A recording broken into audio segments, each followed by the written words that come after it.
Welcome back to Rockingham Motor Speedway for the second part of the Motors TV 100. Nick Grinderod leading the field at the moment after race one. But of course after race one, scrutineering is paramount, so we're going to nip down into the garage to talk to the man in charge of that, Chris Baker.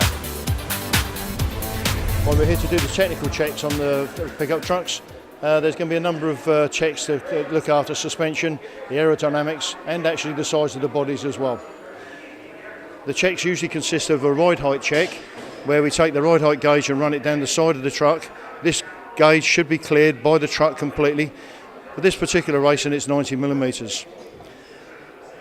The second check is usually to do with the rear spoiler. So we go down to the rear spoiler and we'll check the rear spoiler that it's a fixed angle. We have a fixed gauge of 120 degrees, and that must fit in the angle between the body and the spoiler itself. The third check is just to make sure that the body isn't too low. If somebody puts the body on a little bit lower than it needs to be, then of course they do gain an aerodynamic advantage. So the third check is just to check that between the roof of the body and roll cage to make sure that everything is okay and the correct height. The fourth check is to do with the suspension. The suspension is checked, making sure the rod ends are complete, that the rod ends are in the right distance, and that gives us a reasonable check on the track.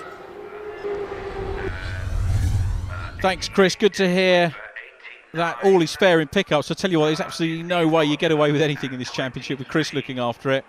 Here is the grid for the second half of the event. This had a separate qualifying session, and the fastest time in qualifying went to Phil White, so therefore he lines up 10th.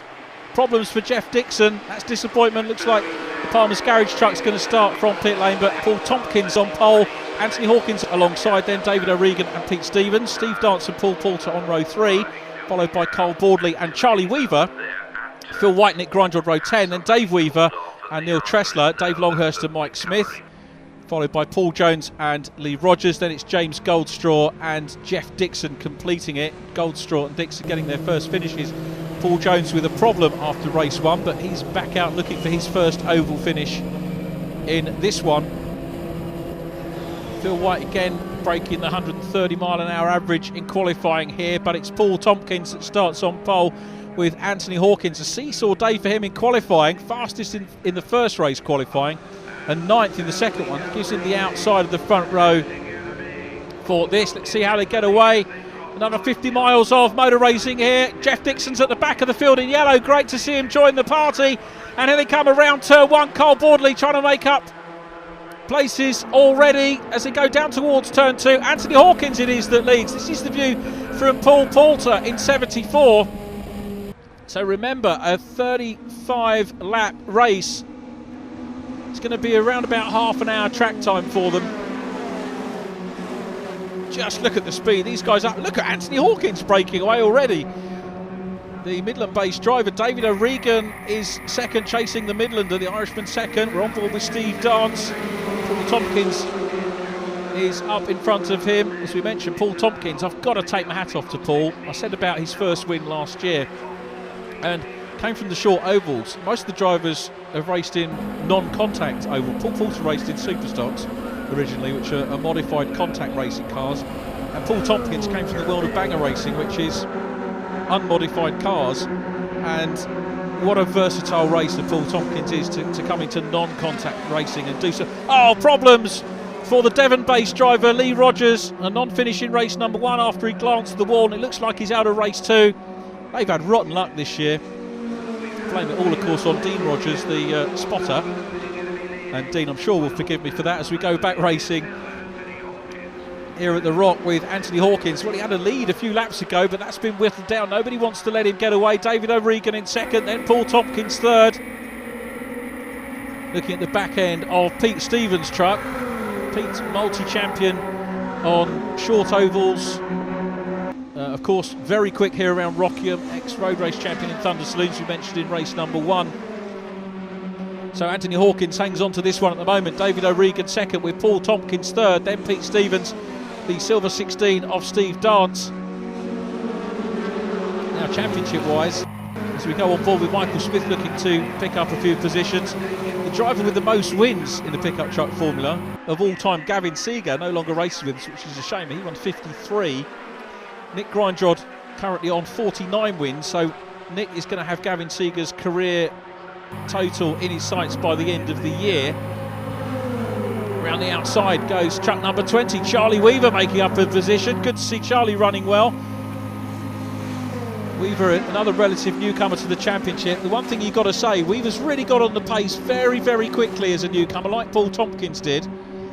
And if you think Tompkins winning a race in his first year, a lot of drivers are sometimes put off coming into the championship because of just how good the top guys are. But as newcomers now, there's so much support in the paddock, technical side and the camaraderie. Everyone will get you up to speed, because this is not necessarily entirely about the machine that's underneath you. They're all equally matched. It's about getting the truck set up and driving it and having a game of cat and mouse.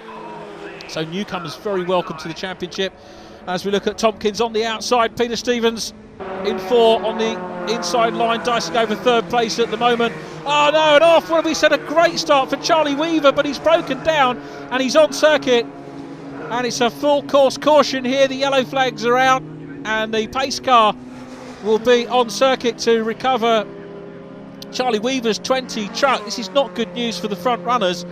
Anthony Hawkins may have used a little bit more rubber than the rest of them in those opening laps. He rounds turn 4. Getting ready to restart here at Rockingham. The lights are out on the pace car. Let's hope that we don't get an incident. Sometimes in American racing they say yellows breed yellows, i.e. at the end of a yellow flag safety car caution you might get another one as the guys get underway again. Sonny Howard, the race director, will have read the riot act to these guys. We don't want any incidents here, and it looks like a good orderly start from all the field. They're well versed. Incidentally, they do run a rookie course here at Rockingham. If you've not done oval racing, you're required to come and pass a test to show that you can race competently and safely here on the oval. They run that before a meeting. So again, if you're worried about coming into this sort of racing, as well as maybe wanting to do pickups on the road courses, there's full tuition and a test to make sure that you're able to do it. They don't just let anybody out on the oval, and there are drivers that haven't made the cut in the past. Look at Nick Grindrod getting swallowed up by these trucks. Through goes Dave Longhurst in 23. Carl Boardley just setting up behind Grindrod. Of course, the race 1 winner, Paul Poulter, there was 3rd. We've got to keep an eye on the points from both races, because the driver who gets the most points from both races will take home that magnificent trophy that Pickup Truck Racing have put up this weekend for the Motors TV 100. Carl Boardley in 41. Here he comes. He's won 3 races so far this year. Nick Grindrod 8 wins. Steve Dance 4. Paul Poulter 1 win here at Rockingham. Carl Boardley having won the other 3.